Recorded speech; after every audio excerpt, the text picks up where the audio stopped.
¿Se acuerdan que en algún momento nosotros estuvimos hablando con el ingeniero Borta Garay, que tiene que ver con el Instituto de la Ciudad en Movimiento, aquella creación de la fábrica Peugeot en Francia, y que establecimos pautas muy claras respecto de lo que era la intención de todo este proyecto tan particular, y que además se iba a volcar todo esto también en un libro?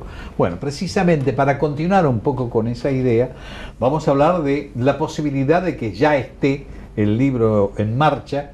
Prácticamente está en la última etapa de su concreción, y entonces he convocado a gente que tiene que ver con eso, que es Sebastián Anapolsky, que es licenciado en Ciencia Política de la Universidad de Buenos Aires, obtuvo una maestría en Planeamiento Urbano y Regional y una maestría en Políticas Públicas en la Universidad de Michigan, trabajó en la Secretaría de Transporte, etcétera, etcétera, etcétera. Y además Francisco Ortiz, que ha escrito, que es arquitecto, planificador urbano y que además que ha hecho uno de los capítulos de este libro en particular.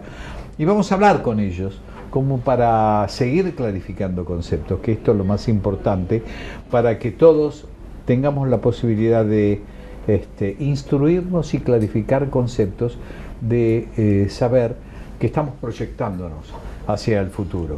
Y esta es una forma de hacerlo.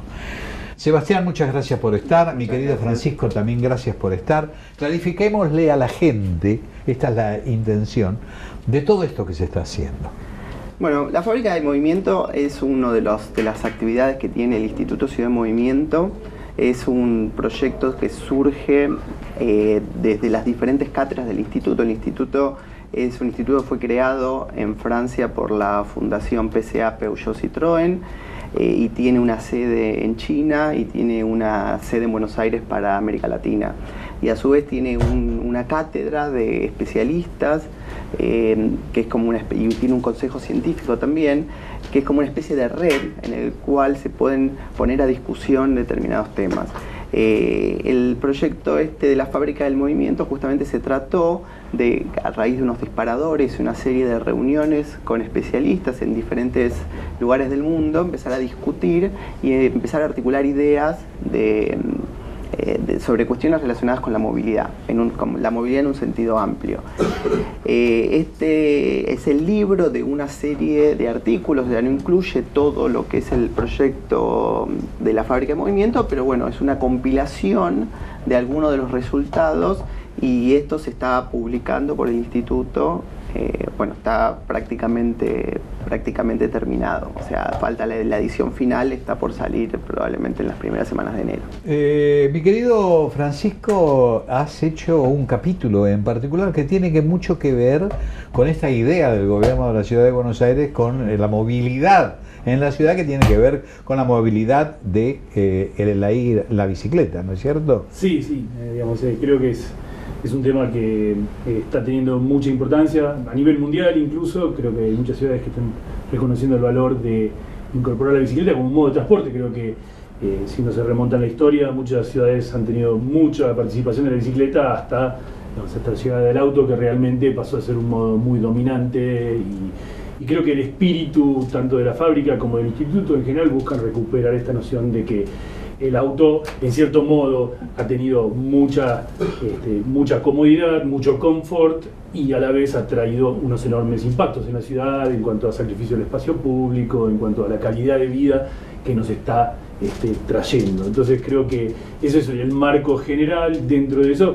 me propuse estudiar la ciudad que estaba haciendo, y no dije la ciudad, dije la región que estaba haciendo con respecto a promover el uso de la bicicleta. Y ahí se encuentra claramente una gran dualidad entre lo que está haciendo la ciudad y lo que está haciendo el conurbano. Creo que hay unas cuestiones casi lógicas que son, digamos, administrativamente muy diferentes, que pertenecen a distintas administraciones, que tienen prioridades y problemáticas distintas, y lo han encarado de distintas maneras, ¿no? Y la ciudad tiene una política muy activa, que está promoviendo la bicicleta con una serie de aciertos y algunos defectos en mi forma de ver. Y así, resumiendo el capítulo, en términos generales, veo que en el conurbano todavía esta noción, a pesar de que en el conurbano, tanto por necesidad como por tradición, se usa mucho más la bicicleta, no hay un reconocimiento formal de la necesidad de acomodar la bicicleta como modo de transporte. Pareciera contradictorio, ¿no? El hecho de que la fundación hubiese sido hecha por una fábrica automotriz y entonces estemos hablando del movimiento en bicicleta. Es como muy particular, ¿no? Uno de los, creo que es muy acertado que una de las líneas de trabajo es porque creo que resume un poco el pensamiento, el tema de que se esté hablando del espacio público, ¿no? Hay un libro también del Instituto sobre la calle en Latinoamérica. Creo que el espacio público, que es el lugar donde confluimos, es lo que está siendo perdido, ¿no? En cuanto a la movilidad, y su impacto en la ciudad es a costa a veces de ese espacio público. Mi querido Sebastián, leyendo un poco el índice, o sea, todo el contenido del libro, hay uno que me llama la atención: los peatones son los más vulnerables de la ciudad. Una mirada desde el punto de vista de la equidad. Esto lo hace un artículo escrito por Dextre Quijandría. Pero esto es importante, ¿no? O sea, ¿por qué no se ha reparado en este aspecto tan particular, que es el peatón, el que es destinatario de este tipo de cosas? No, es importante, además es importante tener en cuenta la cantidad de viajes que se hacen en forma peatonal. En realidad muchas veces decimos que todos los viajes empiezan o terminan caminando. O sea, cuando yo me acerco a un sistema de transporte público, generalmente lo hago caminando, más allá de los viajes que se hacen exclusivamente a pie, que son muchos, pero generalmente son viajes cortos. Generalmente se le da una prioridad muy grande a los viajes que tienen largas distancias, pero incluso esos viajes que se hacen en transporte motorizado, o en ferrocarril, o en subte, o en colectivo, que son la mayoría de los viajes. Nosotros tenemos que tener en cuenta que la gran mayoría de los viajes en nuestras ciudades se hacen en transporte público, y todos esos viajes empiezan y terminan con la gente caminando. Y la verdad que la incidencia que tienen esos viajes es gigantesca. Entonces, y es importante que la calidad del espacio público realmente tiene una incidencia fundamental en lo que es la calidad de vida de las personas. Esto es importante, lo que estábamos hablando del peatón, porque ahí hay otro artículo también que habla cómo se camina en Miraflores, ¿no? Esto realmente es llamar la atención justamente del destinatario de todo esto, fundamentalmente. ¿Qué opinan? Yo creo que, claramente, creo que con la motorización generalizada hemos tenido un cambio de énfasis. Pareciera en determinado momento que el énfasis fue que el auto se moviera, olvidando que hay personas dentro. Y la verdad es que el objetivo es la persona, independientemente de... creo que es importantísimo generar las condiciones para que se pueda caminar. Y estamos hablando de Miraflores, que es una zona céntrica en Lima, no una zona suburbana, con graves déficits en temas de las redes peatonales. Y la verdad es que creo que a veces otro de los énfasis del instituto y de la iniciativa es el tema de tratar temas que en general quedan huérfanos. Y creo que el tema de la movilidad no es el tema sexy, no es el tema atractivo, no es el tema que sale cotidianamente, y sin embargo esencialmente somos todos peatones. Ahora, es importante, tan importante lo que estamos hablando. Yo no quiero ni siquiera imaginarme qué ocurre en Brasil, ¿no? Que es otro de los centros que están pretendiendo trasladar todo esto de la ciudad del movimiento. Esto es fundamental, sobre todo por el tránsito de Brasil. Las horas pico de Brasil son infernales, sobre todo en San Pablo.